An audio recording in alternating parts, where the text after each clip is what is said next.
W South Bay. It is 2 o'clock. So every Tuesday at 2 o'clock, we will have a contract case study class lecture for all of you. So today what I'd like to talk to you about is liquidated damages. Now, this is a sensitive situation that I can tell you a lot of real estate agents unfortunately do not understand the initial process of what liquidated damages and the provision that this holds.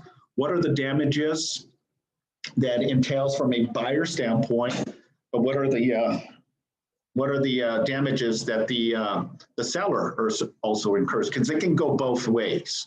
It could be a buyer, it could be a seller. So this will give you a perspective of how to handle the provision, which is clearly reflects on the RPA. So as people are jumping on, so let me just admit as we proceed on with liquidated damage provision. So I have such a passion for this. One is, as a previous broker, I understand that there is dispute sometimes. You know, it doesn't go the direction that the buyer or the seller wants. And now there's frustration. There is sometimes even anger, and now they're going after the buyer's deposit. Now, there's certain things that have to happen before the initial deposit can be ultimately claimed by the seller. And those conditions are very simple. If you understand the legality of the RPA, the purchase agreement. So in order for a seller to obtain any type of damages, the buyer has to release any and all contingencies. So I'll definitely explore that more as we progress in our segue here. So our topic for today is going to be liquidated damage, okay, which is a phenomenal paragraph on the purchase agreement. So what is liquidated damages? Liquidated damages is a contractual agreement upon the buyer will owe the seller in the event that the buyer breaches the contract, okay? So meaning when the buyer doesn't go through with it, then ultimately there may be recourse that the seller may go after some or all the deposit, okay? But in order for the seller to be awarded the deposit, there has to be a breach from the buyer, okay? And I'll give you some case study scenarios and how that is accomplished. So liquidated damage provision is a provision that's on the purchase agreement. So let's go and compare to what is actual damages versus liquidated damages. Actual damages are the actual loss suffered by a non-breach party, often a specified amount for a receipt or invoice. So basically when there is actual damages, let's say that the buyer submitted an offer got accepted, you're in escrow, and now the buyer is doing their due diligence, right? And after doing their home inspections, any additional inspections, buyer puts in a request of repairs that says, hey, you know, this roof is really bad, and we are requesting as a condition to continue moving forward that the seller take care of that roof. The seller agrees to the terms and says, no problem. If this is something that you are requesting and we can continue the process, then I'll go ahead and take care of the roof. And let's say that the roof was estimated at a $10,000 cost.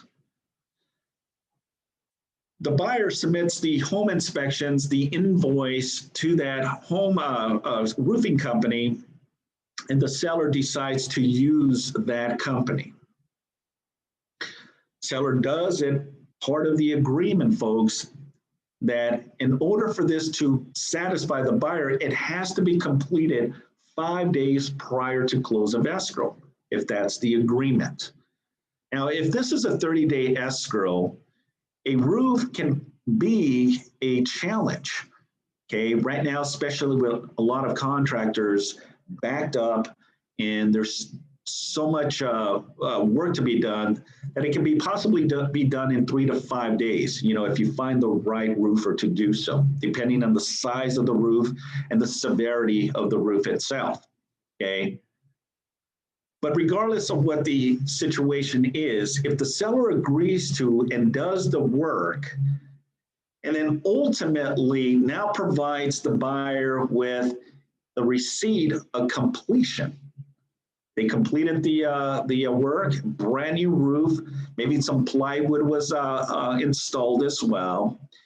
Everything is good. Here's the invoice that gives the buyer the right that the roof is completely done.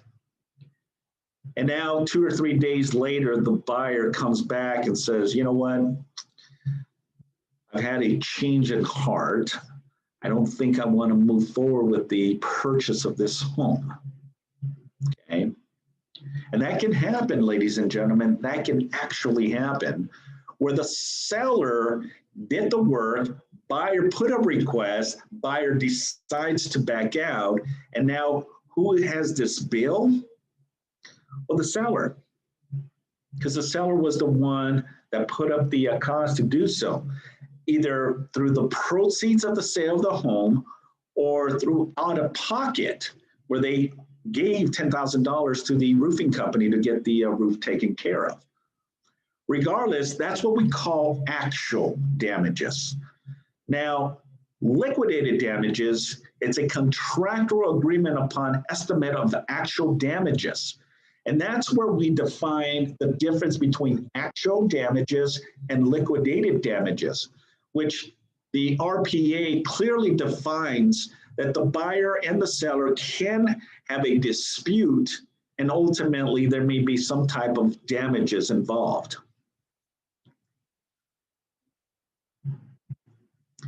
Liquidated damage are the rules. Must be a reasonable estimate. So it cannot be a ridiculous amount.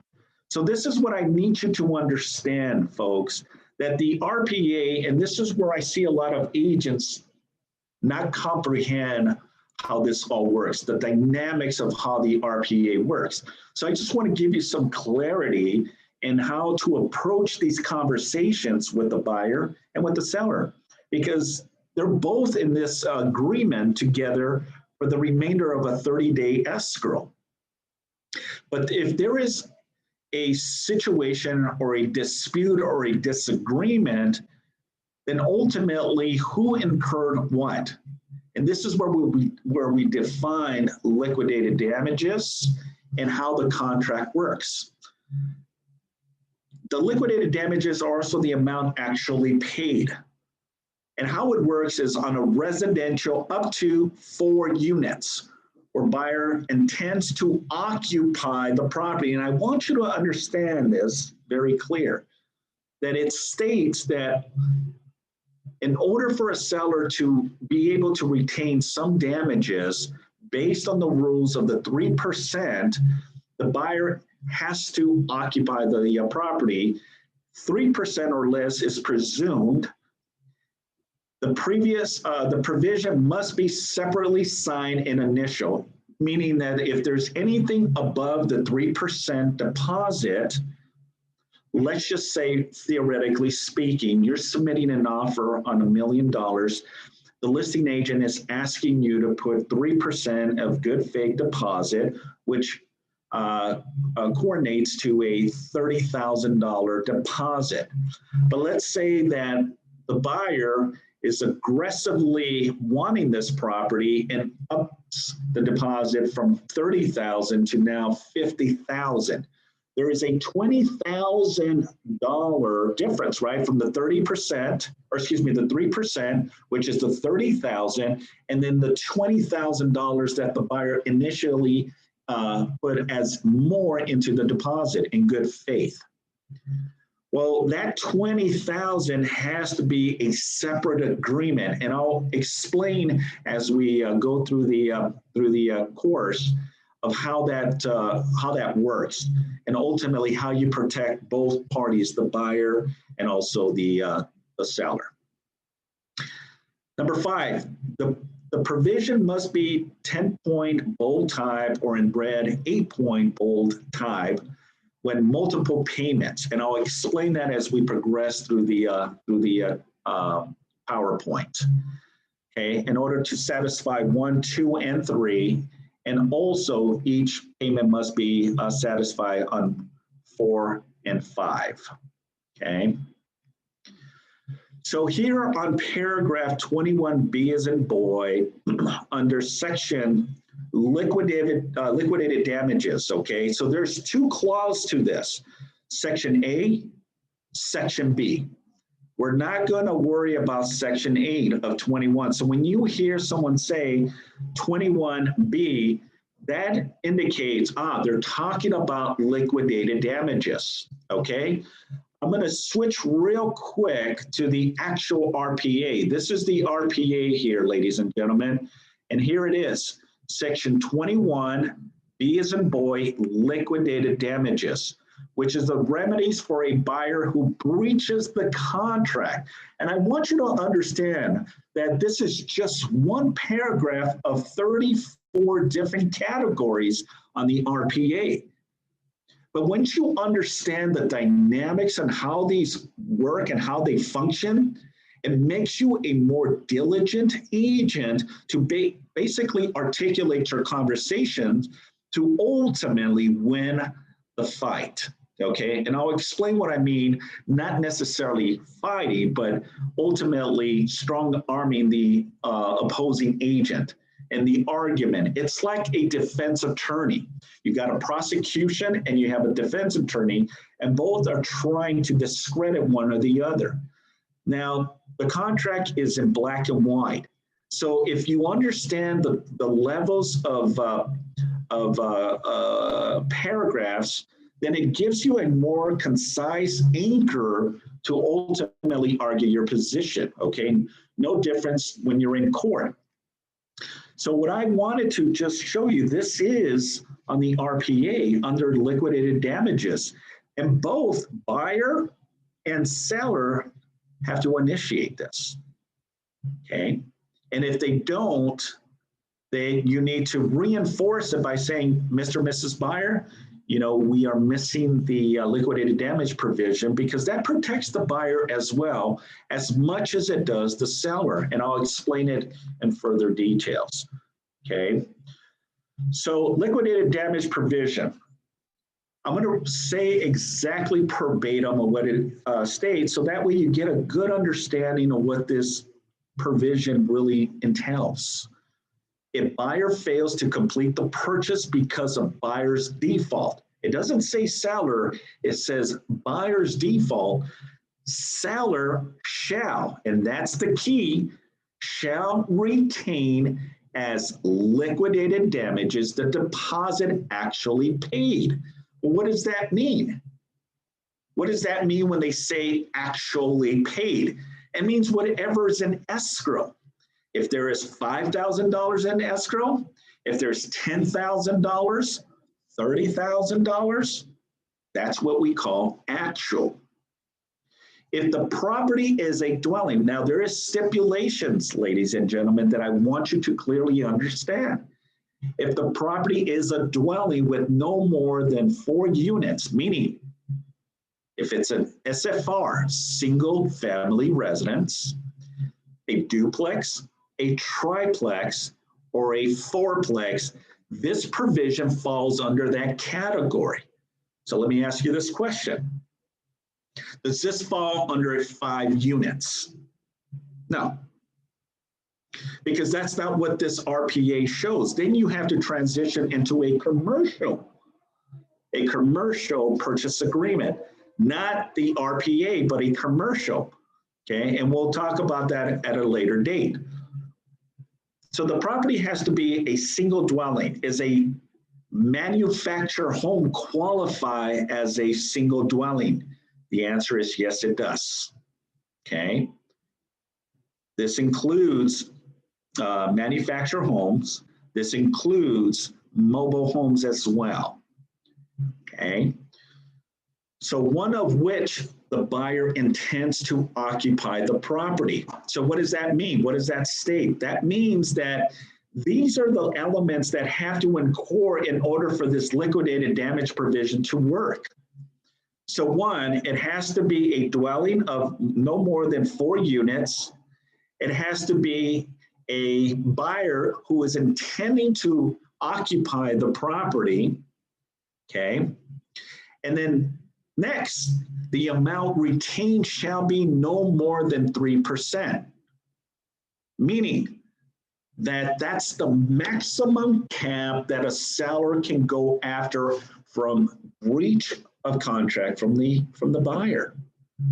Okay, so that 3% of the purchase price, not 3% that they put, but 3% that they put based on the purchase price. So going back to my theory, if you submit an offer of $1 million, 3% of 3% of $1 million is $30,000. So if you have been submitting offers, what you have seen is counter offers, where the listing agent is requiring the buyer to put in a maximum of 3% of good faith deposit. And that's pretty norm right now on what we're seeing, because right now what we're seeing is a seller's market, right? Very low inventory, tons of buyers. So the buyers are basically in the mercy of the seller, because now they're competing with other offers on the table. So now it's really the seller's discretion and choice. Now you can put whatever deposit your clients are putting as a request, but if the counter offer or the MLS shows that your offer will be considered if you're at least putting 3%, then you got to abide by that. If not, what's going to happen? You're probably not going to get your offer accepted. Okay, so keep that in mind. Please keep that in mind. The next sentence, it says, any access shall be returned to the buyer, except as provided in paragraph 14H.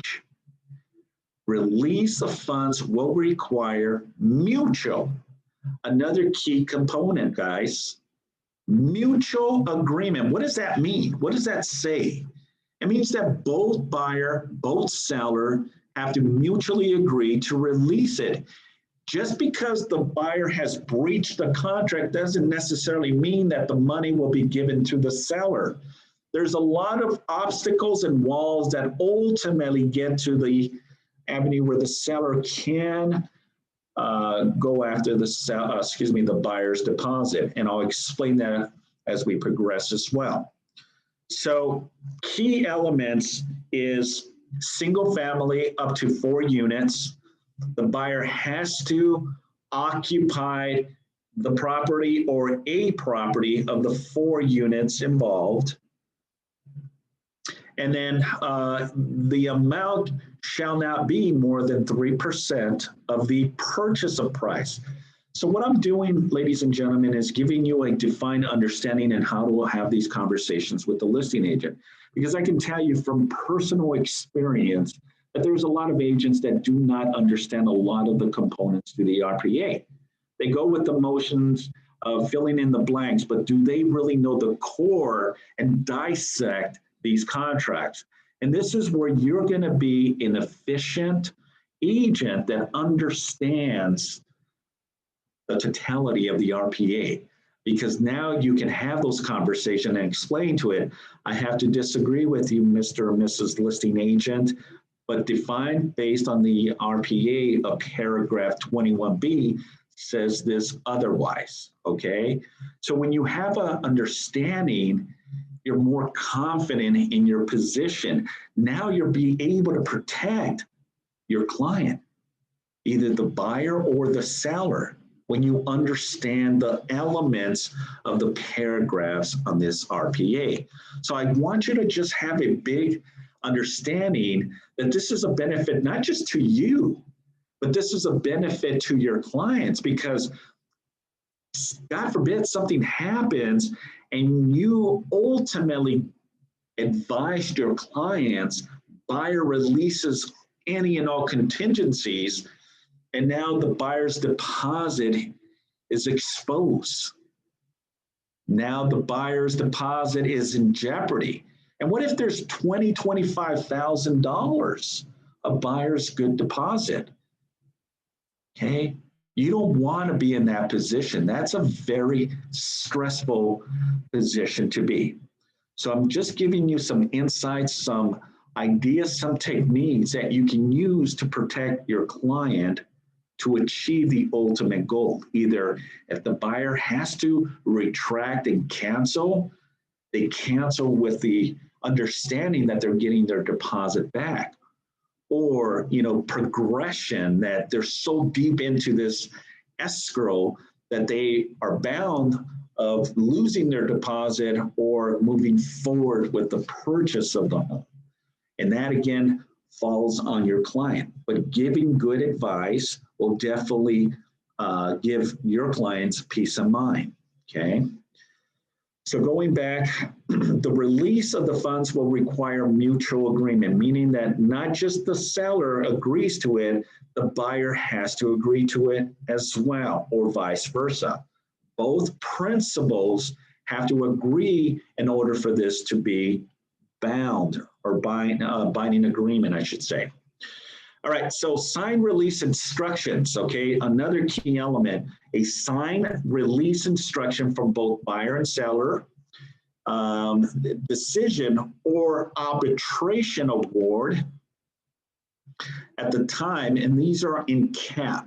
And the reason they're in cap is because this is what you have to understand as an agent, as a buyer, and as a seller, because the buyer and the seller are initialing these forms. And by initialing these forms, what they're saying to you is, Simon, Sophia, Max, Monica, Debbie, whoever's on this call, you agree and you understand what you just signed. You agree and you understand. You agree to the terms, but you also understand what you're reading. Because they cannot come back to you and say, well, Simon, I didn't know what I was signing. Okay, well, if you didn't understand what you were signing, why did you initial? Why did you sign this agreement? Well, because you told me to. And they're going to try to throw it back at you. Well, Mr. and Mrs. Buyer, we had a conversation based on this, that what liquidated damages provision really entails. Okay. If you had any questions, then we shouldn't have you sign this until we had a clear, concise understanding. Okay. And we'll explore that as we progress with this. Okay. So sign release instruction from both buyer and seller, and the decision on an arbitration award, because it can get escalated. There's different categories. There's what we call mediation. Then there's called arbitration. First that you want to do, ladies and gentlemen, is you want to mediate this before it escalates to an arbitration. What is mediation? Mediation is basically having a neutral party hear the argument and ultimately help both the buyer and the seller come to a conclusion. And whatever conclusion that is, to release the deposit to the seller, not to release the deposit to the seller, release the deposit back to the buyer. There has to be a understanding and a mutual agreement to that. That's what mediation is. And arbitration is similar to a lawsuit, small claims. There's a panelist, a retired judge or attorney that will listen to the case. You'll have the opportunity to do your opening statement, your cross-examination, and then your final end conclusion of why you're entitled to that deposit. And we'll explore that a little bit more. Because an arbitration is no difference than going to court in front of a judge and having a jury basically hear your case. But it's on a smaller scale, not that expensive, and it's usually done at the association where the person that is arbitrating this has 3 panelists that are listening to the case, and you as an agent or your client as a principal get to plead their case. If you're representing the buyer will plead their case. If you're representing the seller will plead their case. And ultimately, a decision is made, not at the moment, maybe within 20 to 48 hours, they'll send you either an email or a letter concluding to their results. And if that doesn't work, then ultimately getting attorneys involved and then fighting over that. But that can be costly as well. So those are the parameters of what a mediation arbitration means. And then obviously the breach of contract, because it's not just breaching from a buyer's perspective, it's also breach of seller. What if the seller doesn't perform? Then the seller's in breach of the contract. But here's the big picture. Who has more skin in the game? Okay, who has more skin in the game? Well, it really depends. It really depends. What does it depend on? Many factors. Yeah, the buyer has a deposit in escrow, and that can be a $20,000 deposit, but doesn't mean that the buyer is the only one that has damages. What if the seller did the work and the work was $30,000 and was ultimately going to get that back on their net proceeds from the sale of the house? And because the buyer does not perform and has breached the contract, $30,000 is money that the seller did not have to incur, but did it in good faith in order for the buyer to continue with the process. So either party gets to also be in a position they don't want to be, ladies and gentlemen. So I want you to understand that these breach of contracts can go either way, either way. At the time of the increased deposit, buyer and seller shall sign a separate liquidated damage provision incorporating the increased deposit as liquidated damage, which is form RID, R-I-D, okay?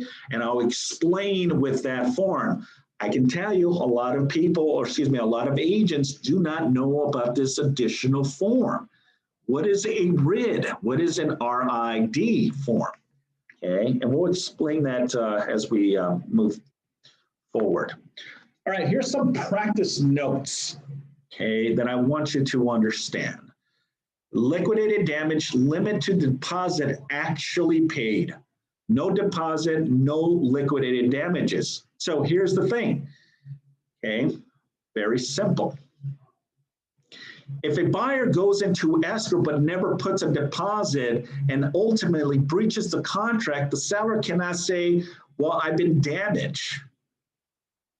Well, if you sign the RPA, you're signing to the terms of the RPA. It's unfortunate that the seller lost money when they should have requested that the buyer put some deposit in escrow, what we call skin in the game, right? And I've seen transactions where there's hardly any money in escrow. And that's, again, could be a red flag.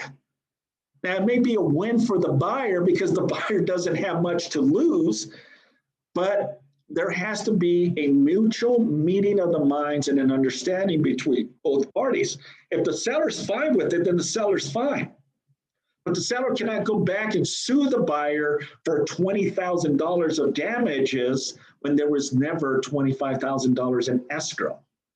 So liquidated damages, the difference between actual and liquidated damages is that if there is no liquidated damages in escrow, then there is no money that the seller can go after. Now, remember, the first or the second slide that I had, it had what are actual damages and then what are liquidated damages. Now the seller can come back and says, well, I actually lost money because I took the buyer's belief that he wanted to buy my property, and therefore in order for this to work, he wanted the roof to be completely done before we closed. So now the seller may have some recourse. But again, here's the bigger picture. The buyer can go to court and says, well, the distinguishes between both can be questionable, Your Honor. One is the provision doesn't say actual, it says liquidated damages. The seller was in agreement that I was only going to put $500 in deposit, and therefore I'm okay having him take my $500. Okay, that's the stipulation. When the judge sees it, they're going to say, well, you know what, you're right. You're absolutely right. They're going to go, the judge is going to see the seller and says, well, seller, why did you do those repairs? There's still no guarantee until it officially closes. Well, I took the buyer's word. Well, verbal never holds water, ladies and gentlemen.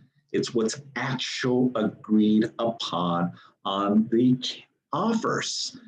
If he would have had something signed, then by all means, there you go. Now you just exposed. Now the seller has recourse to go after more money. Okay, and I always say this, if it's not in writing, it doesn't exist. So keep this in mind, ladies and gentlemen, for the people that are on this call. Okay, make sure that you document everything you do.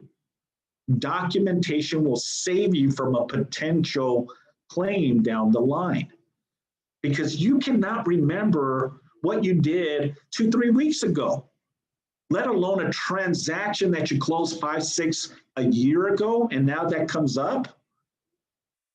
But what you can do is actually remember based on the file, I do remember now. I remember having this conversation, because you have something that you documented, and now it kind of resonates and reminds you. That's what happened. Number 2, 3 is the cap. If deposit is 3% or less, seller gets deposit actually paid.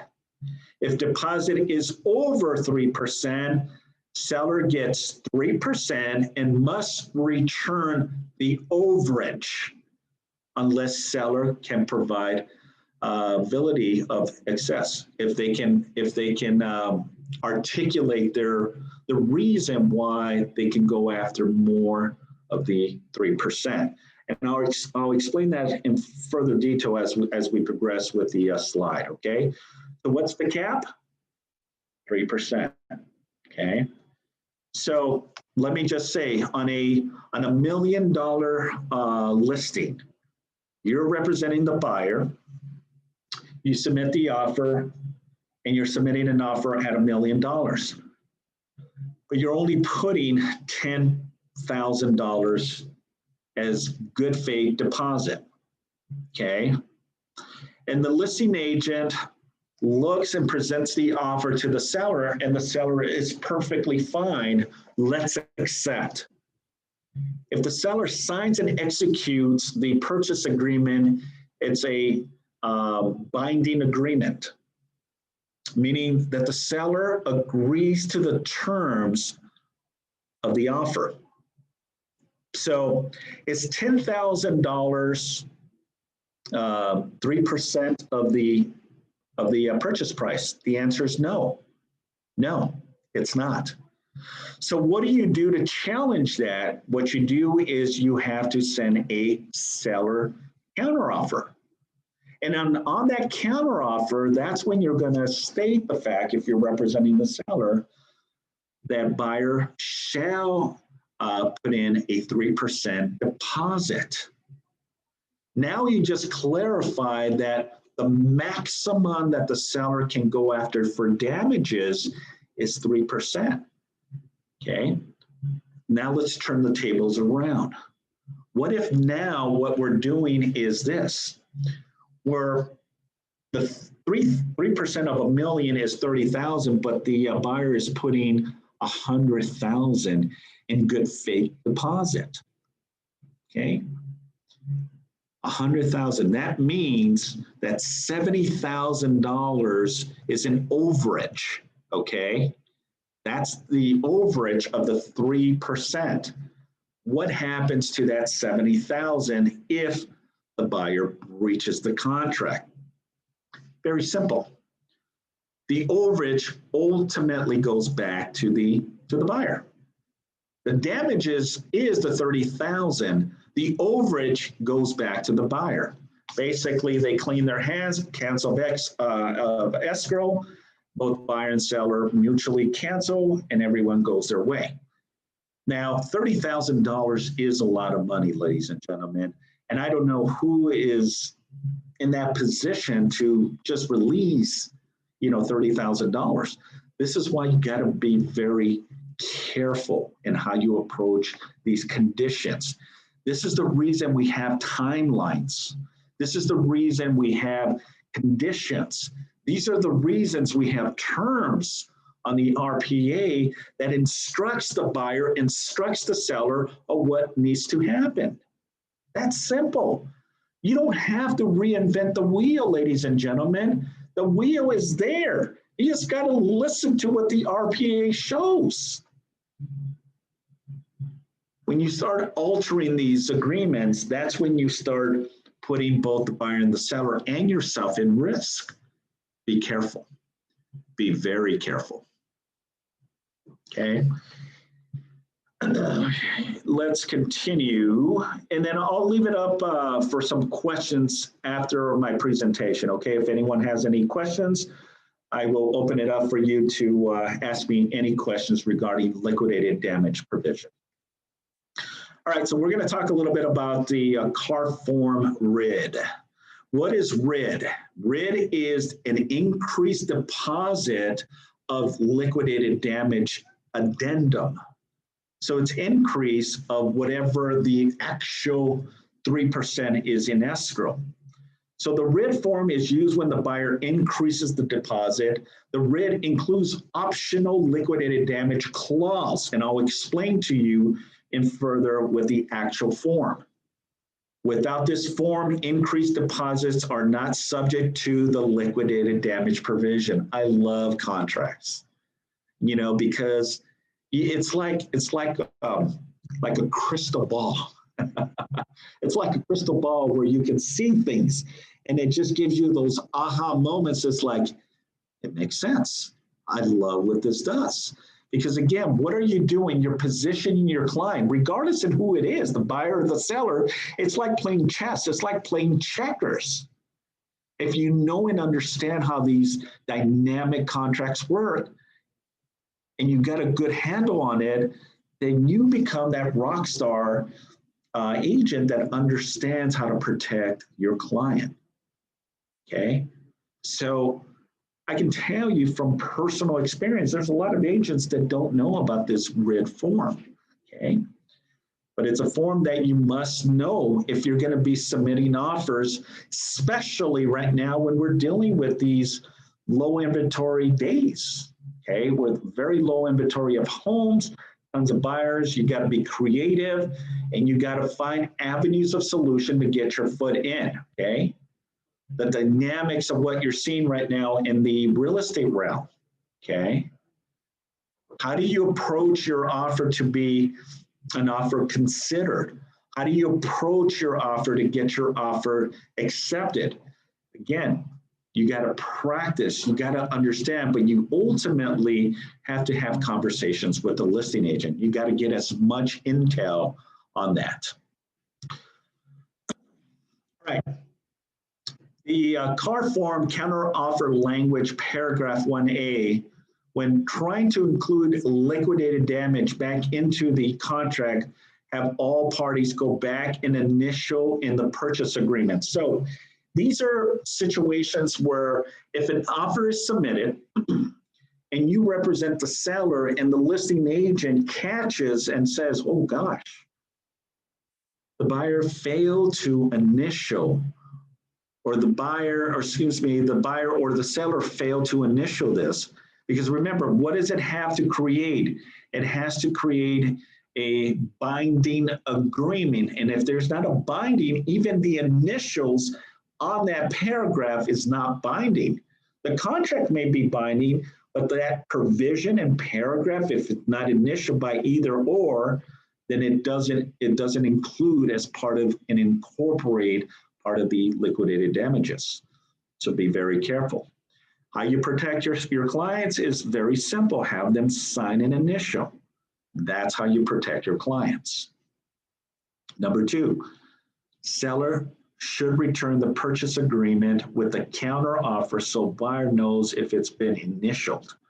Seller should check that the box accepting the purchase, the purchase agreement is subject to attach counter offer, and that's very simple. We're going to flip the hats for a minute, okay? We're going to get ourselves from being a buyer's agent to now a listing agent.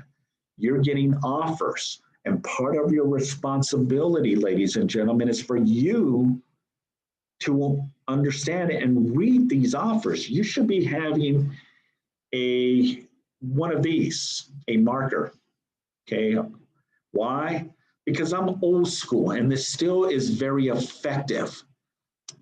Anytime an offer would come, I would always, let the agents know that anything that has been in the terms of that purchase agreement, you want to highlight. You want to make sure that the offer, the purchase price is highlighted, the terms are highlighted, the down payment is highlighted. Any contingencies that they're asking for more or less are highlighted. What is the buyer requesting? What is the buyer requesting that the seller does? I'm going to highlight everything. Why? Because I do not want to miss anything that I catch myself down the line after the offer was accepted.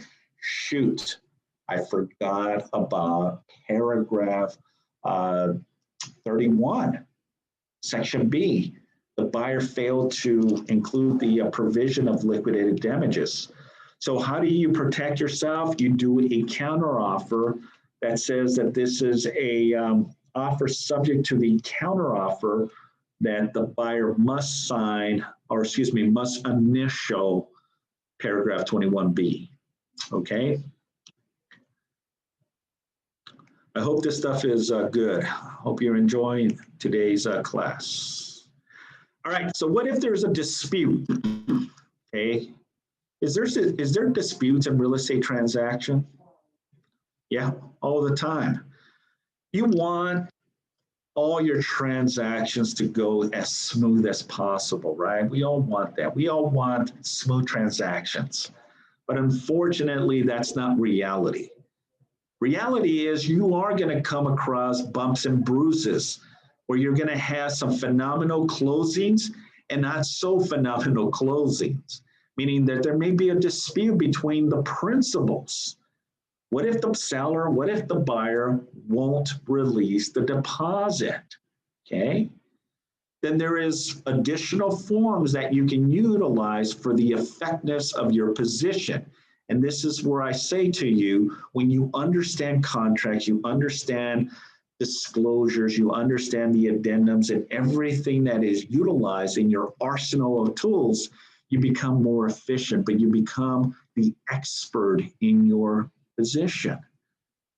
So if a buyer or a seller does not release the deposit, and it doesn't matter who the money is going to, if the buyer is requesting that the seller release the deposit back to the buyer, or the seller is requesting the buyer to release the deposit back to the buyer or to the seller, okay? There's an additional form, and that form is called the buyer, it's called the BDD form, the demand for deposit for contingency cancellation, okay? That's form B as in boy, D as in David, D as in David. Seller car form letter SDD is the demand for deposit buyer failed to close, okay? So how does this work? Who uses what form? And I know it's so confusing. You're probably saying, gosh, I'm in all these forms. I'm going bananas here. What do I do? How do I utilize it? Well, you can always reach the broker, okay? So one, the broker is always there to guide you, support you, and answer any of your contract classes, okay? We have a phenomenal broker that understands the complexity of these forms. So reach out to our broker and, ask them, well, I'm in a little dilemma. What do I utilize? There you go. He'll guide you on the right form to use. But for the sake of class and time frame that we have, the buyer in the seller form is very simple. When the buyer is requesting a demand of the deposit, what the buyer is saying is, hey, seller, we canceled and I'm entitled to my deposit back, okay? Even if it is the breach of the seller and the buyer has not released contingencies, then the buyer may be entitled to get back their deposit. Now, the seller form is the seller form that is given to the buyer and the buyer's agent. And that's the demand for the deposit because the buyer failed to close.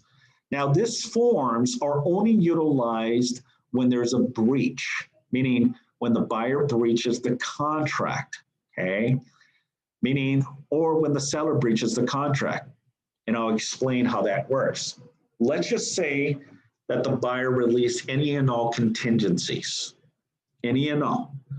They have released physical inspections, disclosures, appraisal, loan contingency, and now the seller and the listing agent have sent you the contingency removal form, which is better known as the CR form. And the buyer signs off on releasing any and all contingencies, meaning everything. And then the buyer breaches the contract and says, listen, you know what, I had a change of heart. I do not want to proceed with this. I want to cancel. Okay. You can't stop that from happening. Okay. If the buyer chooses to cancel, it is up to the agent to try to, find out the reason for it, because now the buyer is in risk of jeopardizing their deposit. And now the seller has recourse, ladies and gentlemen, over that deposit. So the seller may say, fine, you know what, send me the cancellation and then we'll instruct escrow to release the deposit to the seller. And if there's a $30,000 deposit, and that's the maximum, then, if the buyer is okay with it, then the seller is entitled to the 3% of the deposit, okay? But I want you to also understand, one thing, ladies and gentlemen, that the language doesn't say that the seller can go after 3%. It says up to 3%, okay? Because $30,000 on $1 million purchase is a lot of money. And if the seller doesn't have reasonable, what's the word I was going to try to use here? Reasonable proof that there's been $30,000 of damages, the buyer can ultimately challenge that, okay? And the buyer can definitely say, look, you know what, in all due respect, Mr. and Mrs. Seller, I understand that I broke the I broke the contract. I am in breach. I did release all contingencies, but I don't think $30,000 worth. So how does the buyer and the buyer agent handle that situation? Very simple. Ask the listing agent and the seller what damages did the seller incur? Well, they incurred the roof, which was $10,000. Okay, what else? Well, they also took time off from work. Okay, well, the sellers know that they're selling their property. I don't think that's a real good reason. We're going to dispute that. Okay, well, the seller also fixed all the little requests from the buyer. Okay, how much was that? That was about $2,200. Okay, that's fair. What else? Well, the mortgage, we were supposed to close in 30 days. Now my client is my client has to pay another mortgage payment, which, we were scheduled to close, and then part of the proceeds was going to pay off the loan, and now they incur that. Okay, that's a good argument. Okay, so $3,500. Okay, what else? Well, that's it. All right, so my calculation says that it's about $14,500. Okay, there you go. $13,000 or $14,000 is what the damages that the seller incurred. So now you can say and instruct escrow, release $14,000 to the seller, the rest to the buyer. Well, Simon, wait a minute. 3% is $30,000. Based on the contract, you're supposed to release the $30,000 to the seller. Well, yes and no. The contract defines that it says up to, doesn't say release 3%, it says up to 3%. There's an aha moment for all of you on the call, folks, okay? That if you understand the contracts, then there's no reason why you cannot challenge them. Everything can be challenged as long as you are aggressive in your approach and you understand the contracts. I don't want you to be aggressive when you don't understand the contract. Be aggressive because you understand the contract. That puts you in a better position and you look like a hero, okay? So if the seller definitely incurs major damages, then yeah. And the seller can say, no way, Jose. Okay, I hope there's no Jose on this call, but let's just say that the seller says, no, I am not in agreement to that. I want the full $30,000. And I demand that to be released to me because I gave this buyer the opportunity to buy my home. And because at no fault to me, why am I not getting any type of damages? And that's a legitimate position to be. I get it. But if the buyer is not in agreement to that, then ultimately it gets escalated to a mediation. Because escrow is not going to release the money just because the contract says. The escrow company will only release when there is mutual agreement between all parties. That's simple. That's simple. Okay, and if the buyer is okay, then by all means, bye-bye to the deposit. But if the buyer disputes that, then hey, that's going to stop, and that can delay the process.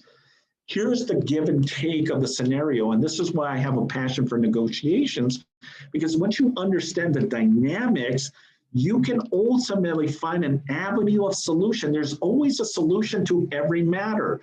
Write this down. There's always a solution to every matter. You got to think outside the box and be creative in your approach, because here's the thing. Agents see things from the inside looking out, where people that are very good with their contracts see things from the outside looking in. They have a better parameter in how they can see. They're 2 steps ahead of the game. This is why you see agents close more deals, because they know how to navigate these contracts. And then you see agents that are not so good and they ultimately fall short. This is where your skill set comes into play, ladies and gentlemen. This is why these classes are crucial in your position. I want you to get more offers accepted. I want you to close more deals. I want you to get more listings, okay? That's the end goal, right? Your goal is to close, make money. But if you don't understand the dynamics when something hits the fan, right? Then that's going to be 2 steps back instead of 2 steps forward. So I want you to understand how to work the contract, okay? All right, let me continue. Okay, here's some practice notes. So sample letter on the BDD and the SDD, the demand of release of the deposits, provided a deadline and explains that a $1,000 penalty be awarded in addition to the deposit, okay? So on the form, and I think it's on page 1, 2, 3, I think it's on page 3 of the RPA on the very bottom. On the very bottom of the RPA, it shows, and I'll probably show you on the RPA right now, but it shows that If there is any type of resistment, then you know what, there can be damages of $1,000, okay, by not cooperating with the release. If the buyer is entitled to cancellation in good faith, then the buyer has every right to collect back their deposit. The seller has no right to use the deposit as hostage, okay? If the buyer did everything correct, and unfortunately that happens, you know, they have a change of heart, they are within their statutory position of contingency period, then you cannot hold the buyer's deposit hostage, okay? Both letters meet the small claim court requirements that a demand may be made from the amount in dispute following a complaint. Absolutely, and I'll explain how that works. You know, if the stubbornness of the seller or the stubbornness of the buyer, then ultimately they can incur additional fines and penalties. But here's the thing, a lot of agents don't understand that. But if you know how to articulate your position, it's a win-win, you know, for your buyer and yourself, okay? Disputes, can escrow help? Well, remember, escrow is a neutral party, neutral. What does that mean? They don't side anyone. Okay, even though you're the listing agent and you have a phenomenal relationship with the escrow officer, the escrow officer has to be biased about the dispute between the buyer and the seller. The escrow officer cannot side for the seller, cannot side for the buyer, even though either may be correct or either are incorrect, or maybe both are correct. The escrow officer cannot be in the middle. Their job is to be the neutral party that is being instructed of what to do, what the buyer instructs and what the seller instructs. That's your job. Their job is to help you close the transaction. That's it. You cannot entangle the escrow officer and involve her in a dispute, okay? But the forms, the BDRD and the SDRD, which is the buyer demand for release of deposit and the seller demand for release of deposit, that's after there's an initial issue that if the close of escrow was today and escrow is not closing today, then either party can send out a demand. Who is delaying the process from closing? And this is, again, makes you an efficient agent when you understand the dynamics of the forms, okay? You gotta understand the bigger picture, okay? The demand to release a deposit can be requested from the buyer or the seller, and that's only after the day of escrow. So if it's a 30-day escrow, ladies and gentlemen, and then 30 days is upon us, this is today, then you have to send out this form. And it may be that the seller is delaying the process, or maybe it's a delay that the buyer is having some issues with the loan and needs more time. You do not want to have this given to you if you represent the buyer, because this gives you a timeline, which is 72 hours to perform. If not, then the seller can go after the buyer's deposit. So to avoid these provisions or these contracts, you got to be proactive. Well, Simon, what do you mean by being proactive? Yeah, if you know that today is the close of escrow, 2-3 days earlier, if you know it's not going to close, then you better be on the phone with the lender saying, hey, what's the status of the loan? Where are we? If you haven't got loan docs, oh my gosh, then you need to be on that phone with the lender and expedite. What are the conditions? Where are we? Because you may need to do an extension of time to close escrow. And that form is the ETA form, the extension of time addendum, to extend it from ultimately jeopardizing your deposit or your buyer's deposit. So be very careful, ladies and gentlemen. You know, practice makes you better at something, right? Just like a football player, basketball player, a soccer player, volleyball player, the more you practice, the better you get at it, okay? So start practicing your craft. Understand the contracts, read them, just like you read a book. Take full advantage of classes like this, to get you in a position of understanding, and reach out to us. We're here for you, okay?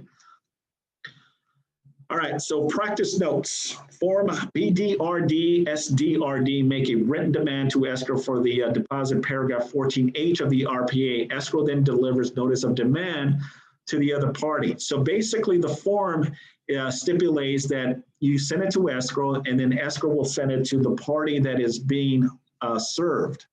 If it's the buyer being served or if the seller is being served, then what the condition says is that the demand is within 10 days. Escrow may disperse the deposit. It clearly says that on that form, that the escrow has the authority 10 days from the time of this form submitted, that escrow can release the money to whoever requests the deposit.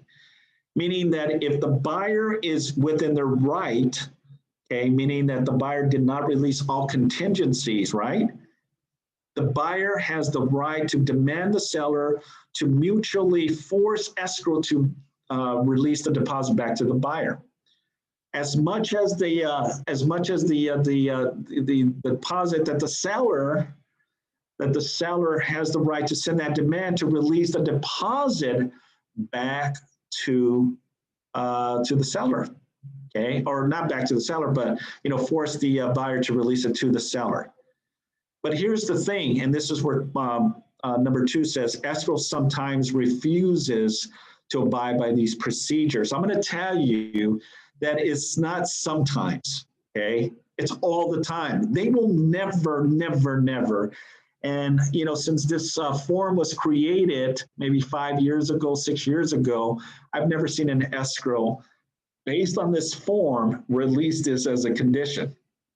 Why? Because now the escrow isn't liable. If the escrow releases the money to the wrong party, now they are going to put them in a category of a lawsuit where either party, the buyer or the seller, hires an attorney, and they're gonna question, why did the escrow release the deposit to the buyer or to the seller? Well, escrow was instructed based on the SDRD or the BDRD form. I understand that, but was there mutual agreement? There's the catch-22. Well, there was really not mutual agreement. Therefore, why did you release this? They should have went through arbitration. So this is why, even though there's a contract that allows the seller to demand or the buyer to demand, I have not seen one escrow company release that. And I've seen where escrow has had the buyer's deposit for literally weeks and even months until both buyer and seller come to an agreement. Either one releases, the other releases, or they go into a mediation or escalate it into an arbitration. Oops, okay. All right. Additional resources, okay? All the information can be pulled up from the California Association of Realtors. That's where I get a lot of the information from. Quick guide, liquidated damages. There's also a Q&A on how liquidated damage and deposit disputes work. There's also sample letters that you can utilize through your ZIP forms, okay? And I'll have a class on that because there's a lot of letters that you can use to alter your position if you represent a buyer, represent a seller. So it's great information to have. And part of all the forms that we just talked about, we talked about the RPA, we talked about the RID, which is the increased deposit. We talked about the demand for deposit for contingency of cancellation. We talked about the demand for deposit buyer failure to close. And then we talked about the 2 forms, the buyer demand for release of deposit and the seller demand for release of deposit.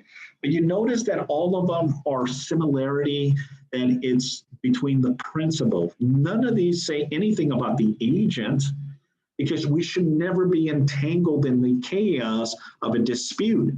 If there's a dispute, take 2 steps back, and let the buyer and seller dispute it amongst each other, okay?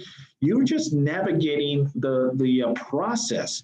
You're not in there to defend either or. This is between the buyer and the seller.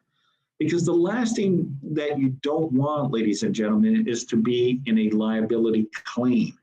Well, you guide us, you told us what to do, and therefore we lost, we lost a deposit, or we lost, some type of damages here. Okay, this has to be from the buyer and the seller. Never, never, never be the agent. Okay. That concludes my little presentation. Let me just go back real quick to the arbitration. Any questions that we have so far? Any questions? Yeah. Okay. I wanted to go back to the RID form. So the RID form can be used to increase the liquidated damages over 3%. Yeah, let me pull it up, Max, and let me show you. So let me go back here. Let me share my computer and go to the form.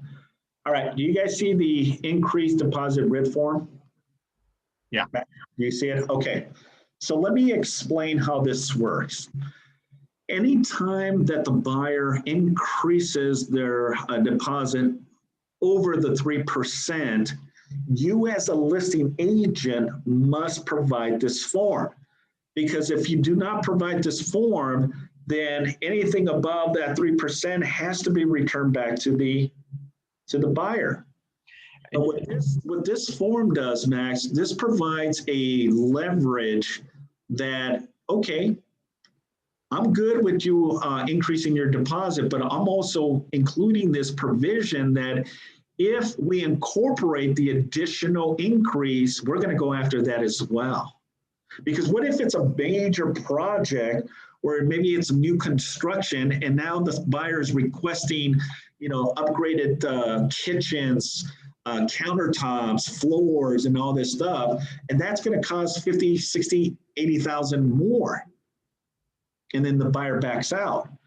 So what this form allows the consumer is we acknowledge the increase, but we also acknowledge that if the buyer does decide to cancel after releasing any and all contingency and the buyer breaches that contract, then we're going to go for the entire amount. If it's 80,000 in deposit, 100,000, this form protects the seller from that.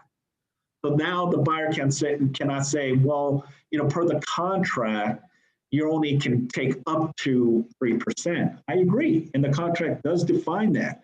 But this form alters that position, but here's the key, okay? In looking at this form, it has, the following terms and conditions are incorporated into the California Residential Agreement. Whereas the property address, which is 123 ABC Street, between the parties, buyer and seller, my deposit on, which was the date of the original deposit, okay? And then the amount that is currently in escrow, and then ultimately what additional increase, if it's more than the 3%. So let's use the $1 million offer, right? The listing that is $1 million. On the counter offer, I'm requesting that the seller put up to 3%, right? Which means $30,000. So the buyer is in agreement, but then at the last stage, the buyer says, well, you know what, I really want to secure it because there's still multiple offers on the table. We want to increase our deposit in good faith. Then once you execute it, you want to include this. And then whatever the increase you're going to put on section 1 where it says, or a buyer hereby increases the deposit to whatever that amount is, $20,000, $30,000 above the 3%. Now, section number 2 is where you need to understand, okay? Number 2 is because the language already says just below, where it says if buyer fails to complete the purchase because of buyer's default, seller shall retain the deposit actually paid, right? Just similar to what it says on the RPA. Then it goes to say that, then the amount retained shall not be more than 3%, which is again, what's the purpose of this agreement if they're only able to get 3%? Here's what you need to check. You need to check is not hereby incorporated. So what that means is when you check this off, the seller can go now after that $100,000 deposit. So the 3% is out of question now, because the buyer or the seller agreed to check this off. If buyer and seller have agreed to the liquidated damages in this agreement, the following liquidated damages provision is or is not hereby incorporated and made part of this agreement or addendum. If you leave this blank and no check, then it incorporates the original terms of the RPA, meaning that the seller can only go after 3%. By checking this, now you're telling the buyer, we're going to go after even more than 3%, whatever is in escrow. So if escrow has $50,000 or $100,000 and the seller has the buyer sign, because both mutually have to agree to this, okay? And it says the undersigned have read and acknowledged receipt of a copy of this increased deposit. And both the seller and the buyer have to agree to it. And if there's no agreement, then it's not a binding agreement. Make sense? Does that answer your question, Max? Simon? Yes. Hi, Max. Hello? Max?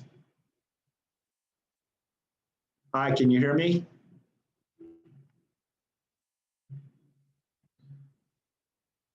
Hi, can you hear me? Oh boy, okay. Max? I think I lost Max. Can anyone hear me on this call? I can hear you, Simon. Yes, we can hear you. Okay, so it's not me. All right, so it must be Max is having some issues. He probably had a bad connection. Anyways, I hope that kind of answers the questions regarding the increase of liquidated damages. All right. Any other questions? Simon, I have a question. This is Miguel. Hey, Miguel. So yeah, I appreciate the clarity on the RID. So basically, it's allowing your buyer to be more vulnerable, with a bigger deposit, for whatever reason. If you're asking for that, or for me, maybe you want to make your deal stronger. Is that right? That is correct. So, right now what we're dealing with is obviously very shortage of properties on the market, right? So what is happening, there's a frenzy of buyers that are submitting ridiculous offers, right? They're making supply way above list price, sometimes 50, sometimes even 100,000, depending on the area. It's a supply and demand, right? Low inventory, lots of buyers, very low properties. So what's happening is buyers are trying to beat other buyers by giving their best offers and terms. So what's happening is, to showcase your position, this may be a leverage on your part, meaning that, it can also be your price, but it also can be your conditions, the terms of the agreement. So here's one thing that I've seen that works very effective. And how it works effective is maybe increasing your deposit. Now there's two sections to the deposit. There's the section of the deposit, and then there's a section of the increased deposit, which is like, I think paragraph 4 or 5 of the first page of the RPA. That already says that, the buyer is willing to put, X amount of money in deposit, but maybe on a later day and time, they're willing to increase it as an avenue of negotiation. Well, remember, what are you trying to accomplish here? You're trying to accomplish that the seller gives you the opportunity to get your offer considered. Now, the seller is going to look at many factors, not always the price, but it's also the terms. And this is where you have to be a very diligent agent, ask a lot of questions to the listing agent. Well, and we can role play real quick and say something to the nature is, well, Mr. and Mrs. Listing agent, you know, what are we trying to accomplish here, right? You know, can you tell me, you know, does the seller need a rent back? Do they need a shorter escrow or longer escrow? You know, are they looking at price, or are they looking at conditions? Are they looking at the down payment as an aggressor position over other offers? So these are questions you want to be asking the listing agent to get a little bit of intel. And I hope that the listing agent is giving you this information because, one, you know, you wanna position yourself that you want your offer to be considered and ultimately get your buyer in escrow. But if there's no dialogue or no conversations over that, then unfortunately you may not have that opportunity, and therefore your offer may not be considered. Okay, so this is just another leverage that you use, Miguel. Okay. All right, Max, you're back on the call. So as I was saying, you know, I hope that was clarity in your position, Max. Okay, awesome. Any other questions? I know we're also live on Facebook, so I cannot see what's on Facebook, but any additional questions, you can always email me. So that concludes our class. Thank you. Thank you. Yes. Do we have time for one more? Yes, sir. All right. So does the buyer usually need to justify up to 3% of damages? Or I mean the seller. If the seller's looking to, you know, say the buyer fails and the seller wants 3%, wants to hang on to that 3%, does it always need to be justified? Or is that just a way of going about reducing that loss, you know, for your buyer? That's a very good question, Miguel. And it really all depends. If the buyer doesn't challenge it, then by all means, the seller can go after the full 3%. It's only when the buyer challenges that and says, no, seller, I am not going to give you the full 3%. Then when there is a challenge, then ultimately that stops everything. If the buyer does not challenge it, then there is no recourse. The buyer will ultimately end up losing the 3%. And if there's a RID form, the increase of deposit, buyer may be in jeopardy of even losing more than the 3%. So be very, very careful. Now, I know it's a very competitive market right now, but you got to think outside the box. But knowing how to navigate these contracts will give you that upper leverage to get your offer at least considered, folks. And that's all I'm saying. You know, whatever avenue, as long as you educate your clients and have them understand of what they're doing, because it's not your money, okay? It's not the listing agent's money. It's still not the seller's money yet until it's officially, you know, executed. Then, you know, there may be recourse if the buyer breaches the contract. Now the seller may be able to go after the deposit. Okay. So hopefully that answers your question. Any other questions? Awesome, Miguel. Good question, by the way. All right. So that concludes. I did go over my initial time, but thank you for being on the call, guys. Every Tuesday, 2 p.m., we have these classes, okay, case studies.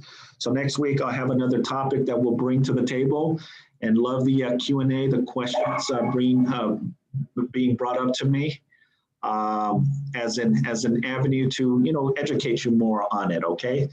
And then just as a reminder, tomorrow we do have a team meeting at 12 o'clock, and then right after follow-up at 1 o'clock, we have our St. Patrick's event, okay? We're gonna have food, some drinks here for the ones that do wanna come and participate. Obviously, we're gonna be practicing our safe 6 feet apart. Masks are obviously required, but love to see you here or also on Zoom as well. All right. Thanks again. I appreciate all of you. Stay safe and stay healthy, and I'll see you on the next Zoom call. Bye for now. Thank you. Thanks, Thank I you, appreciate Simon. it.